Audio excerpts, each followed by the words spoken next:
Hello दोस्तों।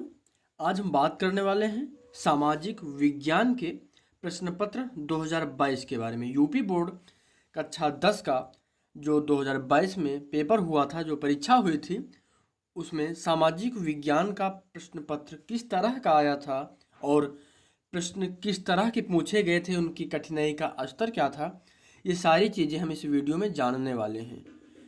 चलिए video को शुरू करते हैं और जानते हैं किस तरह के प्रश्न आपकी परीक्षा में पूछे गए थे। और ये प्रश्न पत्र देखने के बाद आप ये अंदाज़ा लगा सकते हैं कि 2023 में जो हाई स्कूल की परीक्षा होगी वहाँ पर किस तरह के प्रश्न पूछे जा सकते हैं या पूछे जाने की संभावना है। तो चलिए वीडियो को शुरू करते हैं। चैनल पर नए तो सब्सक्राइब जरूर करिएगा। और मैं आपको एक चीज़ बताना चाहूँगा, यहाँ पर जो मैंने क्लासेस दी थी सामाजिक विज्ञान से संबंधित महत्वपूर्ण प्रश्नों की, वहाँ से भी कुछ महत्वपूर्ण प्रश्न इसमें देखने के लिए मिले हैं। तो आप सभी लोग चैनल को सब्सक्राइब करिएगा। और बोर्ड परीक्षा कक्षा 10 की तैयारी के लिए आप चाहे तो चैनल की प्लेलिस्ट में चेक कर सकते हैं, वहाँ पर मैंने कई सारे वीडियो अपलोड किए हैं और निरंतर मैं वीडियो अपलोड कर रहा हूँ। उन सभी वीडियो को देखकर आप अपनी तैयारी को बेहतर बना सकते हैं। हम शुरुआत करेंगे। यहाँ पर आप देखेंगे समय सभी प्रश्नों का एक ही था।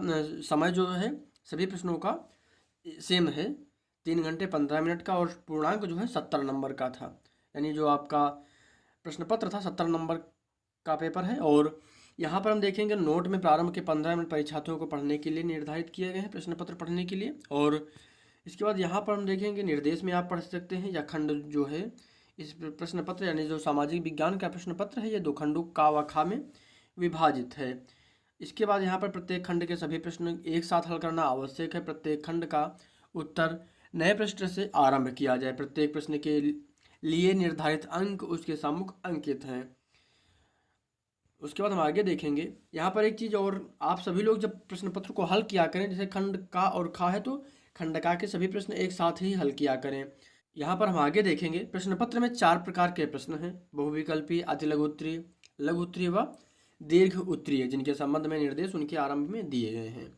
का तथा खा खंडों हेतु तो दिए गए मानचित्रों को उत्तर पुस्तिका में मजबूती के साथ संलग्न करना आवश्यक है। यानी जब आप मानचित्रों को उत्तर पुस्तिका के साथ बांधेंगे तो मजबूती के साथ बांधिएगा, ऐसा ना हो कि वो बाद में खुल जाएं, तो ऐसा ना हो। दृष्टिबाधित परीक्षार्थियों के लिए मानचित्र कार्य के स्थान पर अलग से खंड का में प्रश्न संख्या 14 और खंड खा में प्रश्न संख्या 28 के उत्तर लिखने के लिए दिए गए हैं। और यही चीज़ें आपको यहाँ पर इंग्लिश में देखने के लिए निर्देश मिल जाएंगे। उसके बाद हम शुरुआत करेंगे प्रश्नों की। यहाँ से शुरुआत हो जाएगी खंड का की पार्ट ए, बहुविकल्पीय प्रश्न। यहाँ पर क्या होगा, शुरुआत होगी बहुविकल्पीय प्रश्नों से, यानी निम्नलिखित प्रश्नों में से सही उत्तर चुनकर अपनी उत्तर पुस्तिका में लिखिए। यहाँ से आपको ये प्रश्न आपको दिया गया है, इसका उत्तर आपको लिखना होगा। प्रश्नोत्तर नंबर के करके भी लिख सकते हैं और उत्तर नंबर करके भी आप परीक्षा में लिख सकते हैं। निम्नलिखित में से यह कथन किसका है? जब फ्रांस छींकता है तो बाकी यूरोप को सर्दी और जुकाम हो जाता है। मैंने इन सभी को बताया है। और अभी आगे जब मैं फिर से शुरुआत करूँगा, और मेरा प्रयास यही है कि आप सभी को बेहतर कंटेंट दे सकूँ। हम आगे देखेंगे और यही प्रश्न इंग्लिश में भी आपको देखने के लिए मिलेगा। यहाँ पर हम आगे देखेंगे। दूसरा प्रश्न है, सविनय अवज्ञा आंदोलन की शुरुआत किस महत्वपूर्ण घटना के साथ की गई? रॉलेट एक्ट की घोषणा के साथ, नमक कानून तोड़कर, साइमन कमीशन का आगमन, या फिर जलियांवाला बाग हत्याकांड। और उसके बाद हम यहाँ पर देखेंगे तीसरा प्रश्न होगा, भारत में सर्वाधिक बोली जाने वाली भाषा कौन सी है? उर्दू, अंग्रेजी, हिंदी, पंजाबी। सही उत्तर क्या होगा आप लोग देखेंगे। और मेरी सलाह रहेगी आप सभी को, ये प्रश्न पत्र आप स्वयं से हल करने का प्रयास जरूर करें, जो कि 2023 के लिए बोर्ड परीक्षा की तैयारी कर रहे हैं। होगा क्या, जब आप इस पत्र को हल करेंगे तो आपको एक अंदाज़ा लग जाएगा कि आपकी तैयारी कैसी चल रही है। तो मेरी सलाह रहेगी कि ये प्रश्न पत्र आप स्वयं से हल करने का प्रयास अवश्य करें। उसके बाद हम यहाँ पर आगे देखेंगे। अगला प्रश्न होगा, काले दस्ताने और बंधी मुट्ठी किसकी प्रतीक थी? विद्रोह की, शांति की, अश्वेत शक्ति की, या फिर इनमें से कोई नहीं? आगे हम देखेंगे। निम्नलिखित में से किस देश को छोड़कर हर जगह तानाशाही पर लोकतंत्र को प्राथमिकता दी जाती है? भारत, पाकिस्तान, नेपाल, या फिर श्रीलंका? इसके बाद हम देखेंगे आगे। अगला प्रश्न होगा, लोकतांत्रिक व्यवस्था के राजनीतिक और सामाजिक असमानताओं के बारे में किए गए अध्ययन बताते हैं कि, यहाँ पर क्या उत्तर सही होगा, लोकतंत्र और विकास साथ साथ चलते हैं, या फिर लोकतांत्रिक व्यवस्थाओं में असमानताएं बनी रहती हैं, तानाशाही में असमानताएं नहीं होती हैं, या फिर तानाशाही लोकतंत्र से बेहतर है। सही उत्तर क्या होगा आगे हम देखेंगे। यहाँ से शुरुआत हो जाएगी अति लघु उत्तरीय प्रश्नों की।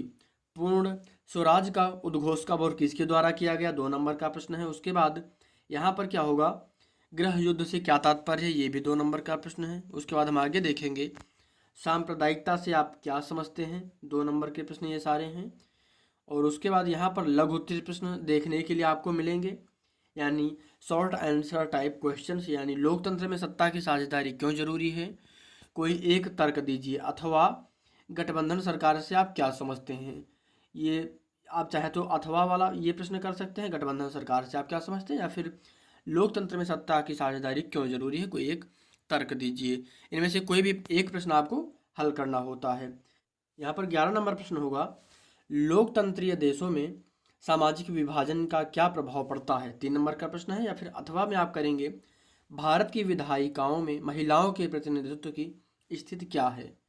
उसके बाद हम यहाँ पर देखेंगे दीर्घ उत्तरीय प्रश्न की शुरुआत होगी। यहाँ से क्या होगा, प्रश्न पहला, किन्हीं 2 देशों पर ध्यान केंद्रित करते हुए बताएं कि 19वीं सदी में राष्ट्र किस प्रकार विकसित हुए, 6 नंबर का प्रश्न है।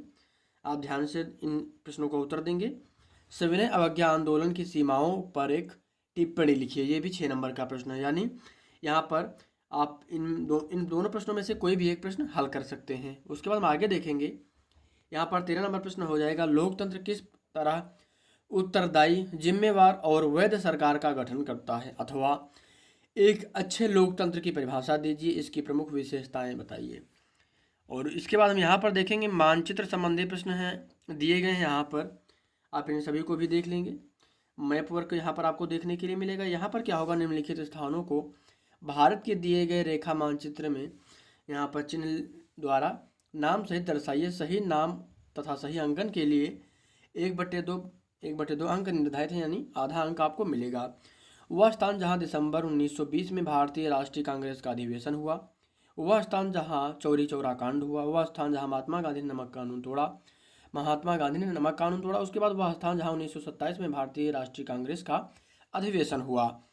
उसके बाद वह स्थान, यहाँ पर मैं आगे करके दिखा रहा हूँ आपको, यहाँ पर क्या होगा, वह स्थान जहाँ 1929 में भारतीय राष्ट्रीय कांग्रेस का अधिवेशन हुआ। ये सारे प्रश्न जो हैं 1-1 नंबर के, यानी हाफ नंबर के प्रश्न हैं, आधा नंबर के। आगे हम देखेंगे यहाँ पर जो ये हैं, ये प्रश्न केवल दुष्टबाधित परीक्षार्थियों के लिए हैं। मानचित्र कार्य के विकल्प के रूप में निम्नलिखित प्रश्नों के उत्तर अपनी पुस्तिका में लिखिए, मानचित्र का प्रयोग ना कीजिए। यहाँ पर क्या होगा, दिसंबर 1920 में भारतीय राष्ट्रीय कांग्रेस का अधिवेशन कहाँ हुआ था, चौरी चौरा कांड कहाँ पर हुआ था। और उसके बाद महात्मा गांधी ने नमक कानून कहाँ तोड़ा। और उसके बाद यहाँ पर आगे देखेंगे 1927 में भारतीय राष्ट्रीय कांग्रेस का अधिवेशन कहाँ हुआ था, या फिर 1929 में भारतीय राष्ट्रीय कांग्रेस का अधिवेशन कहाँ हुआ था।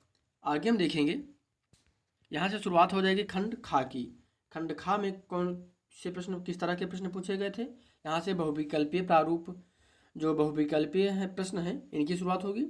चाय की खेती के लिए, यहाँ पर पहला प्रश्न आप देखेंगे, चाय की खेती के लिए कौन सी मिट्टी उपयुक्त है, लाल मिट्टी, जलोढ़ मिट्टी, या फिर पर्वतीय मिट्टी, लेटेराइट मिट्टी। आपसे उत्तर देंगे। ये सारे प्रश्न 1 नंबर के होंगे। यहाँ पर हम आगे देखेंगे, यहाँ पर निम्नलिखित में से किस राज्य में सीढ़ीदार खेती की जाती है, पंजाब, हरियाणा, उत्तर प्रदेश, उत्तराखंड। उसके बाद यहाँ पर हम आगे देखेंगे पश्चिमी रेलवे का मुख्यालय कहाँ है, दिल्ली में, कोलकाता में, मुंबई में, अमृतसर में। उसके बाद हम आगे देखेंगे निम्नलिखित में से कौन सा विकसित देश है, कौन सा विकसित देश होगा, ब्राज़ील, भारत, फ्रांस, या फिर बांग्लादेश। और उसके बाद हम आगे देखेंगे भारत में जीविका का प्रमुख स्रोत क्या है, उद्योग, कृषि, व्यवसाय, या फिर इनमें से कोई नहीं। और उसके बाद हम आगे देखेंगे भारतीय रिजर्व बैंक की स्थापना कब हुई थी, 1935 में, 1945 में, 1955 में, 1965 में। से उत्तर आप देंगे। और मैं फिर से आपसे कहना चाहूँगा, इन प्रश्नों को आप स्वयं से हल जरूर करिएगा। निश्चित तौर पर इसका लाभ मैं आपको आगामी बोर्ड परीक्षा 2023 में देखने के लिए मिलेगा। यहाँ पर हम अति लघु उत्तरीय प्रश्नों को देख लेते हैं। यहाँ पर अति लघु उत्तरीय प्रश्न क्या होंगे, सकल घरेलू उत्पाद क्या है, ये 2 नंबर का प्रश्न है। उसके बाद भारतीय रिजर्व बैंक के कोई दो कार्य लिखना है। उसके बाद किन्हें 2 अधात्विक खनिजों के नाम लिखना था। उसके बाद यहाँ पर अति लघु उत्तरीय प्रश्नों की शुरुआत हो जाएगी, यहाँ पर लघु उत्तरीय प्रश्नों की शुरुआत हो जाएगी, माफ कीजिएगा। उसके बाद एक पेय फसल का नाम लिखिए तथा उसके उत्पादन पर प्रकाश डालिए, अथवा भारतीय कृषि पर वैश्वीकरण के प्रभावों की संक्षिप्त व्याख्या कीजिए। और इसके बाद हम यहाँ पर आगे देखेंगे, भारतीय अर्थव्यवस्था के विकास में उद्योगों के किन्हीं 3 योगदानों की विवेचना कीजिए, अथवा राष्ट्रीय ग्राम योजना गारंटी अधिनियम 2005 पर एक संक्षिप्त टिप्पणी लिखिए। और इसके बाद हम आगे देखेंगे, यहाँ पर दीर्घ उत्तरीय प्रश्नों की शुरुआत हो जाएगी। भारतीय मिट्टियों का वर्गीकरण विस्तार से कीजिए, अथवा भारत में पाई जाने वाली मुख्य फसलों पर एक लेख लिखिए। इसके बाद हम आगे देखेंगे, अगला प्रश्न होगा, असंगठित कार्य क्षेत्र से आप क्या समझते हैं, इसकी किन्हीं 3 समस्याओं को लिखिए। और उसके बाद राष्ट्रीय आय तथा प्रति व्यक्ति आय में क्या अंतर होता है, विवेचना करना है। ये भी 6 नंबर का प्रश्न होगा। और इसके बाद यहाँ पर मानचित्र का कार्य भी आपको देखने के लिए मिलेगा। मैप वर्क होगा, दिए गए भारत के मानचित्र में निम्नलिखित को दर्शाइए। यहाँ पर जो अरावली पर्वत है चिन्ह द्वारा नाम से दर्शाना है। उसके बाद ताप्ती नदी को चिन्ह द्वारा नाम सहित, उसके बाद सीमेंट उद्योग का एक केंद्र चिन्ह द्वारा आपको दिखाना है। अभ्रक उत्पादन का एक क्षेत्र आपको दिखाना है। उसके बाद बंगलुरु को आप उस चिन्ह के द्वारा दिखाना है। यहाँ पर जो चिन्ह दिए गए हैं इन्हीं चिन्हों के माध्यम से आपको दर्शाना है। इसके बाद हम यहाँ पर देखेंगे केवल दृष्टिबाधित छात्रों के लिए, यहाँ पर क्या होगा, मानचित्र के विकल्प के रूप में यहाँ पर निम्नलिखित प्रश्नों के उत्तर अपनी उत्तर पुस्तिका में लिखिए, मानचित्र का प्रयोग ना कीजिए। कागज उद्योग के केंद्र का नाम लिखना है। पंजाब की राजधानी का नाम बताना है। महानदी किस सागर में गिरती है। और इसके बाद कांदला बंदरगाह किस राज्य में स्थित है। एक लौह इस्पात उद्योग का नाम लिखिए। ये प्रश्न पत्र था सामाजिक विज्ञान सोशल साइंस का कक्षा 10 का 2022 का जो प्रश्न पत्र हुआ था, जो पेपर हुआ था। और आगामी जो परीक्षा है बोर्ड परीक्षा 2023 के लिए, इस मॉडल पेपर को आप जो परीक्षा हुई है इसको मुझे लगता है आपको हल करना चाहिए। निश्चित तौर पर आपको इसका फ़ायदा 2023 की आगामी परीक्षा में आपको देखने के लिए मिलेगा। और अभी तक आपने चैनल को सब्सक्राइब नहीं किया तो सब्सक्राइब जरूर कर लीजिएगा। और मुझे लगता है ये वीडियो आपको अच्छा लगा होगा, और अच्छा लगा है तो लाइक ज़रूर करें। और इस वीडियो को शेयर करना आपकी मर्ज़ी पर है, आप चाहें तो शेयर भी कर सकते हैं। वीडियो को पूरा देखने के लिए आपका बहुत बहुत धन्यवाद।